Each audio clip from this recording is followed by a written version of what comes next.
Top secret. Highly classified January 7th, 2142. 1 week since planetfall. Ms. President, it is with great honor and immeasurable satisfaction that I write to inform you that 1 week ago, the UNS Endeavour made planetfall on TRAPPIST-1F. We claim this planet on behalf of the United Nations of Earth, and henceforth name it Unity. Since time immemorial, we have looked to the stars and wondered at their secrets.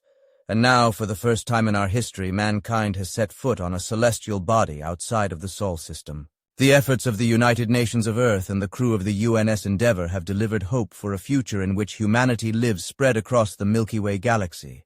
The journey was arduous and took a little over the predicted 60 years. Of the 18,000 crew, 17,879 have successfully exited cryostasis, whilst a further 76 have been kept under ice as a precaution until they can be safely thawed.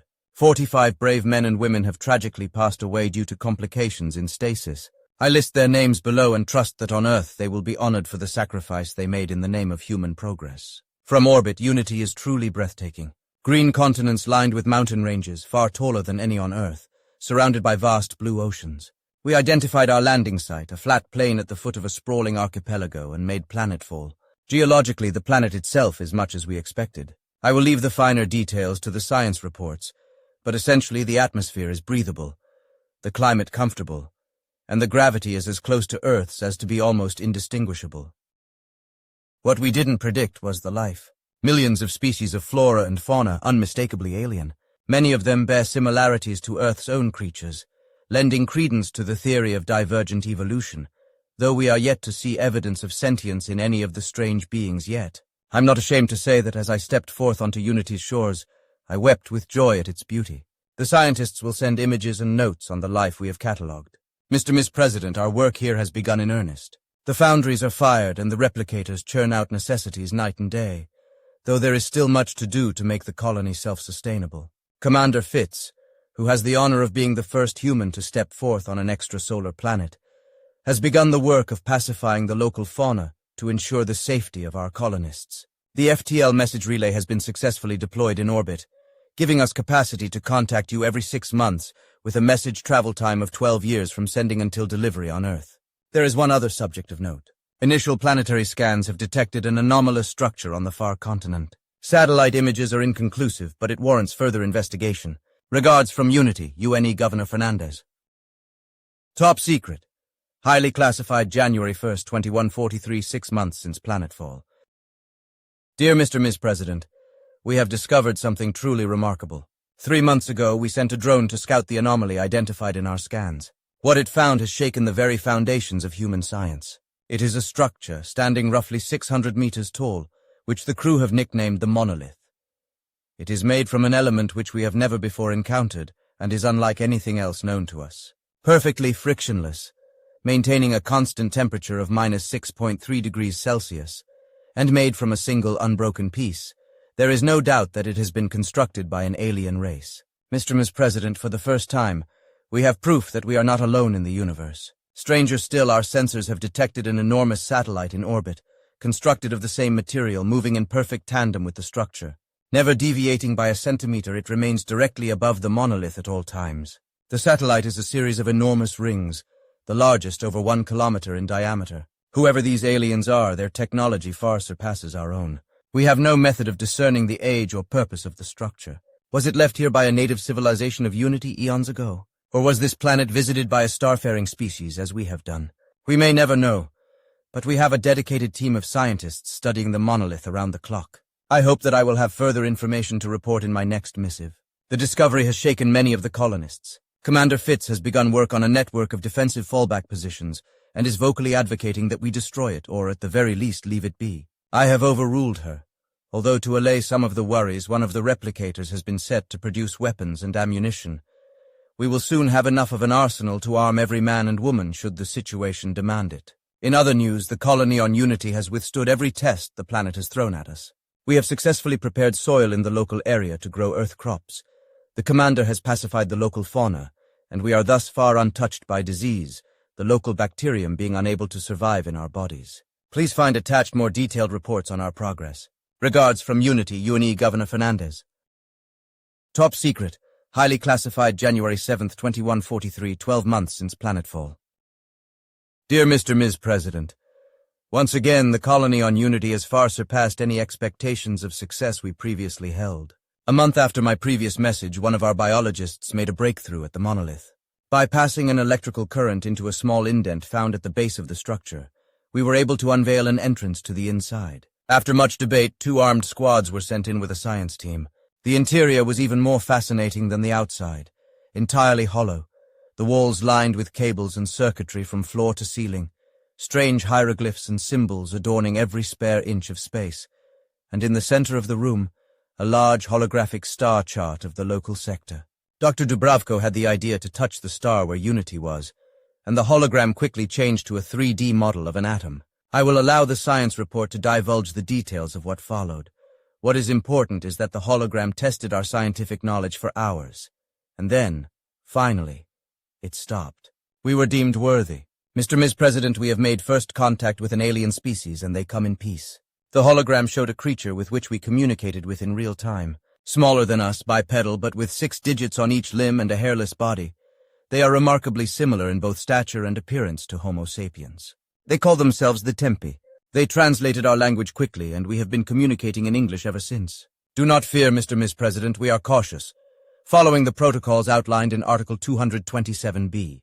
Thus far, we have exchanged information on our cultural identity and biology, but all data on Earth, her location, and the UNE's military and economic capabilities remain safely encrypted and disconnected from the network. The Tempi have been sailing the stars for millennia. They left the monolith on Unity thousands of years ago, hoping that someday it might be discovered by another species. That day has finally arrived, and they are keen for us to join them. The technology they have shared with us is beyond anything humanity has ever conceived of. I attach it to this message and can only dream of what human ingenuity will make of these reports when they finally reach Earth, 12 years from now. The Tempi have given us instructions on how to fully activate the monolith, claiming that if we do so, we will be able to use it to create machinery that will allow our spacecraft to travel at faster-than-light speeds and join them amongst the stars. We have begun the work immediately. Strangely, the creature looked almost upset when they told us this, its body language reluctant. Commander Fitz does not trust the Tempi, and is advising fail-safes should they turn hostile. They have given us no reason to think this so far, but seeking danger is her job after all. The future seems bright, Mr. Ms. President. The colonists have grasped this opportunity firmly and work tirelessly for the good of the Earth. Regards from Unity, UNE Governor Fernandez. Top secret, highly classified, January 1st, 2144, 18 months since planetfall. Dear Mr. Ms. President, this will be my last letter. I am writing this final missive under siege from within a fortified bunker, the last holdout of humanity on Unity.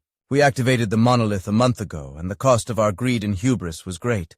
Too excited by the promise of advanced technology, opportunities for power and wealth, we did not think to wonder at the cost. We were deceived.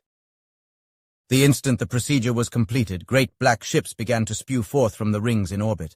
The sky blackened as battleships, made from the same strange material as the monolith and bristling with weapons, descended on Unity. They were dark and terrible, grander than anything humanity has ever created, the largest of them over 10 kilometers in length and possessing enough firepower to destroy countries. Before we could register what was happening, the invaders had begun to rain drop pods on our fledgling colony, and the creatures that stepped forth were not what we expected. These were not the mild humanoid Tempi with whom we seem to have so much in common. No, we were never in contact with the Tempi. Their society was eradicated centuries ago, caught in the same trap that we were. We had expected friends, but what came scuttling from the pods was horrifying and truly alien. A segmented body stood on 6 legs, taller than 2 men combined and covered in dark chitin as thick as armor. 2 sets of arms, 1 long pair and 1 short, protruded from the thorax, each grasping a different weapon. The head was eyeless, dominated by a gaping maw with constantly moving mandibles. We received only 1 hail from the ships. It said, "The Goks have come for you." We never stood a chance. Their technology is truly beyond anything we could even conceive of. They seemingly communicate telepathically, their soldiers reacting in perfect unity. Their weapons are phenomenally destructive, and are used with perfect precision. I have no doubt that if they had wished to, they could have instantly destroyed the planet from orbit, but chose instead to take prisoners for some malign purpose. I was taken captive early on in the invasion. Whilst the colony burned around me, I raced to destroy every piece of information that I had in my possession and on our systems. But I was not fast enough. Before I could destroy our databank, the door blasted inwards and I was captured. They demanded the location of Earth and naturally I refused. I would not give them the passwords, but I'm sorry.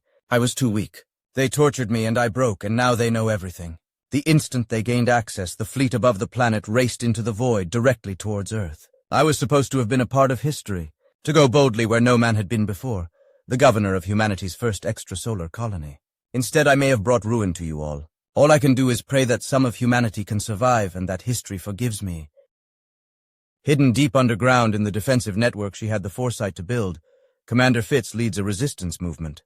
Miraculously, they were able to rescue me, though at times I wish they hadn't, as I cannot bear the shame I feel. There are fewer than 1,000 of us left to fight, the rest captured or killed. Our ultimate goal is to destroy the monolith to prevent more Goks from arriving, though how I am not privy to how the commander plans to achieve this. Thousands of ships are heading towards Earth as I type this letter.